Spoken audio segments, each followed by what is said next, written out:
The trail left by Grubs, the corrupted bear, led Hawk deeper into the wilderness, the forest growing denser and darker with each passing hour.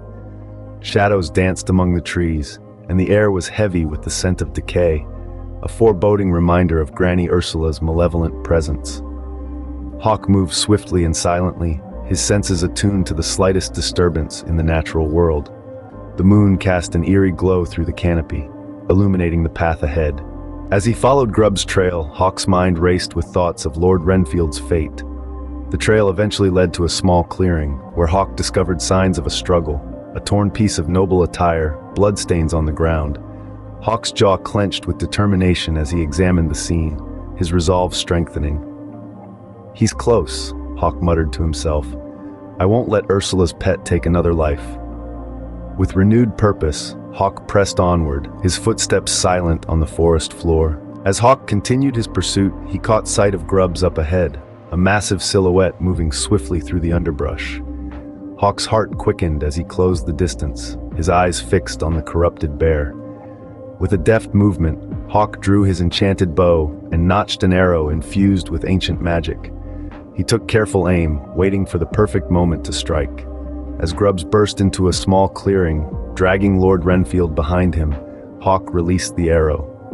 It sailed through the air with deadly precision, striking Grubs squarely in the eye. The bear roared in pain and fury, releasing Lord Renfield, who scrambled away in terror. Grubs thrashed wildly, pawing at his injured eye, but the arrow was embedded deep, causing excruciating agony.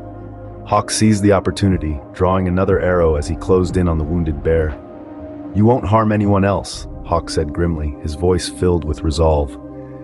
With a final shot, Hawk unleashed another arrow, this time aiming for Grub's other eye. The bear howled in anguish, blinded and disoriented, before crashing back into the underbrush and disappearing from sight. Breathing heavily, Hawk turned his attention to Lord Renfield, who lay trembling on the forest floor. Hawk knelt beside Lord Renfield, his expression filled with concern. "Are you hurt, my lord?" Lord Renfield, his face pale and streaked with dirt, looked up at Hawk with gratitude and fear. "Thank the gods for your arrival, Hunter," he replied shakily. "I thought I was lost." Hawk offered the noble a reassuring smile. "You're safe now. Let me tend to your wounds." Using his ancient healing magic, Hawk treated Lord Renfield's injuries, his hands glowing with a soft golden light. The noble's wounds began to close, and color returned to his cheeks. "You must return to the camp," Hawk said, his tone gentle yet firm. "It's not safe here." Lord Renfield nodded weakly, still visibly shaken by the ordeal. "Thank you, Hawk. I will never forget your bravery." Hawk helped Lord Renfield to his feet and guided him back along the trail to the campsite. Once assured of the noble's safety, Hawk turned back toward the darkness of the forest, his mind focused on finding Grubs and confronting the wicked.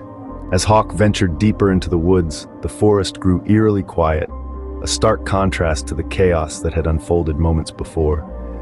The air was thick with a palpable sense of dread, and the shadows seemed to close in around him. Ahead, Hawk caught sight of a peculiar sight, a vast ring of sunflowers, their vibrant petals illuminated by the moonlight. The ring encircled a dark and foreboding section of the forest, where the trees seemed twisted and gnarled, their branches reaching out like skeletal fingers.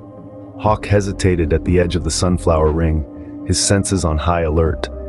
He could feel a powerful magic emanating from the area beyond, a barrier of sorts warding off intruders. With caution, Hawk transformed into his hawk form, his wings beating silently as he soared over the sunflower ring and into the heart of the wicked woods. To be continued. Thank you for watching. If you enjoyed this adventure, be sure to like and subscribe to the Dragon Emperor Stories. Remember, every subscriber becomes another valiant dragon rider in the mystical realm of Qualth. So join us on this epic journey.